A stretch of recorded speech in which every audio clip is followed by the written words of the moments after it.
Hi guys, this is Vanel, and I absolutely refuse to call this game.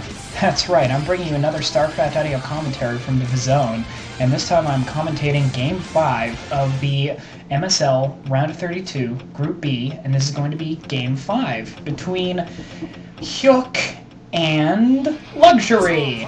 The reason I'm not going to call this game is because Hyuk is just fresh off of beating Cal in Game 4. The Joker Protoss, that's right, lost to Hyuk. Massively. Big upset there. And I was really surprised, but, I mean, honestly, this is Luxury we're talking about. Very skilled Zerg player. He's 66% against Zerg. He has a lot more experience playing games than Hyuk does. Hyuk just isn't very good, so I'll bet we're going to see Luxury win. 5, 4, 3, 2, 1, and we're off. This game is going to be played on Neo Harmony. We'll have to see what colors each player is. They're both playing Zerg, so it's going to be fairly short. It looks like Hyuk is going to be the tan Zerg, or white Zerg is that, in the lower left-hand, or excuse me, the lower right spawn location, whereas Luxury is the green Zerg in the upper left spawn location. So both players we're going to be seeing cross-map positions here that could factor into the game significantly, seeing as how both players are Zerg, and Zerg games rely so much on timing and so forth. I think it'll be interesting to see if one of these players decides to go for a 12 hatch or no.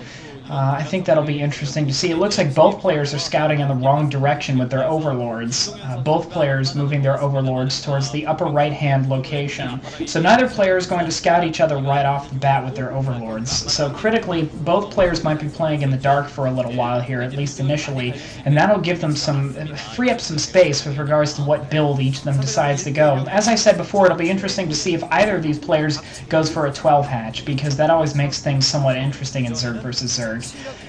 It looks like, yes, Hyuk is tan Zerg. It is difficult to tell on some of these videos because of the resolution. Looks like Luxury has actually gone for an extractor first, so we're probably going to be seeing speedlings from him, and I'm not sure if Hyuk is going to answer to this. It looks like Hyuk might go for an overpool, although I'm not sure. I'm honestly not sure what Hyuk is going to do. As said before, both players scouting in the wrong direction. Looks like that extractor is up for Luxury, and interestingly enough, I don't see a spawning pool down for Luxury. I think Luxury went for the extractor first in another game of his that I saw, and it looks like, yes, Hyuk has gone for the overpool. And we're going to be seeing, conversely, we're going to be seeing speedlings from Luxury, although the timing of that spawning pool was somewhat interesting, and I've seen Luxury do this in at least one other game of his, although I don't think that was the Zerg versus Zerg, and it's interesting to see him doing that here. It looks like Hyuk is going to look down to maybe put down another expansion soon. Maybe not, we'll see. He did go for an overpool, however. Yes, that drone is moving out for Hyuk. Hyuk is going to put down that second hatchery at his natural expansion.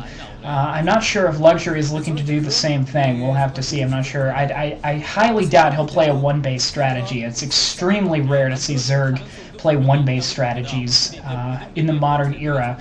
We did see Zero attempt a one-base strategy against Savior in Group A of the MSL, and we saw firsthand why players rarely go for the one-base strategy, because it doesn't work.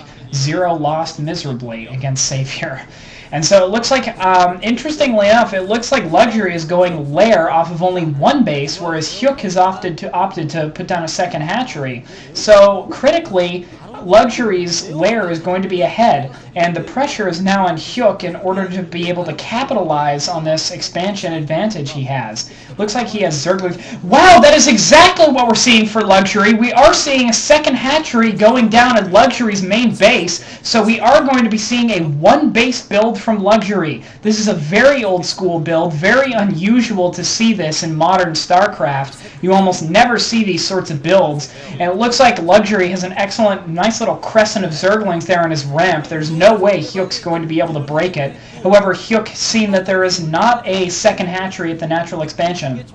So the only thing he'll be able to logically assume is that Luxury has gone for this highly unusual one-base lair build, and we'll have to see if it pays off for him. He is going to have his lair tech much more quickly than Hyuk, and he is going to have to make those first few Mutalisks of his really count, because if he doesn't, Hyuk is going to just be able to overpower him macro-wise.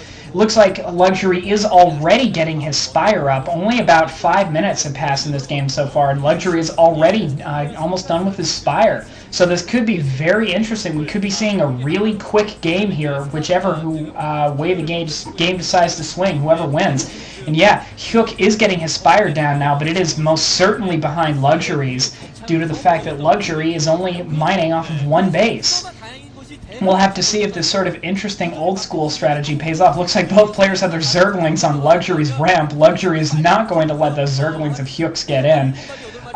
Looks like Luxury is getting an evolution chamber down. So I think that's actually a wise decision. He knows that those Mutalisks are coming really quickly. He knows he's not going to have Scourge or Mutalisks of his own out in time to deal with them. So he's going to try and get those spore colonies down as quickly as he can in order to defend his drones. And that's really what Hyuk needs to do. And if he can hold those initial Mutalisks of Luxuries off long enough,